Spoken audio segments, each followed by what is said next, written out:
ఇప్పుడు మన మాంటీస్ ప్రొడక్షన్లో కూడా మీరు వర్క్ చేస్తున్నారన్నారు. సో వీళ్ళతో రిలేషన్ మీకు ఎప్పుడు ఏర్పడింది?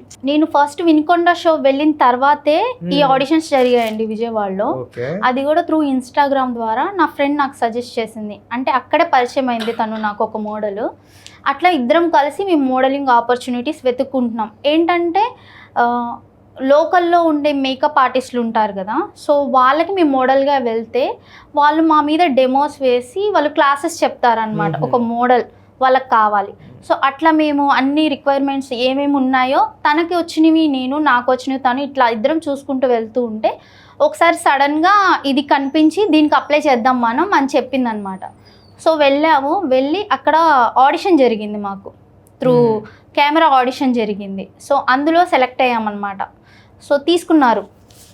ముందు మాంటీస్ సార్ని అడిగాము ఏమేమి రిక్వైర్మెంట్స్ ఉండాలి అని అంటే చెప్పారనమాట ఇట్లాగా.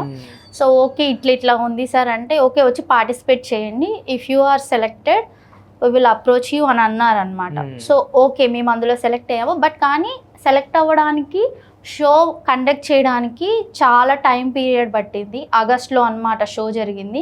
మధ్యలో ఫెబ్లో అనుకున్నారు, మార్చ్లో అనుకున్నారు, కానీ ఫైనల్గా ఆగస్ట్లో పెట్టారు.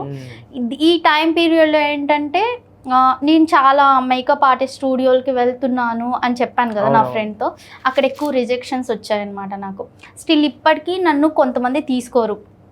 బికాజ్ ఏంటంటే మోడల్ అంటే వాళ్ళకి ఇలాగే ఉండాలి, ఇవే ఫీచర్స్ ఉండాలి, కలర్ ఉండాలి, హైట్ ఉండాలి, ఇట్లా ఉండకూడదు అని అట్లా అనుకుంటున్నారు. మరి మేబీ వాళ్ళు ఎందుకు అనుకుంటున్నారో తెలియదు. ఆ రిజెక్షన్స్ చాలా వచ్చాయి అన్నమాట. నేను కూర్చొని ఏడ్చిన రోజులు కూడా ఉన్నాయి. అరే నేను ఇదే ఫీల్డ్ అనుకొని వచ్చాను కదా, ఏంటి ఇలా జరుగుతుంది.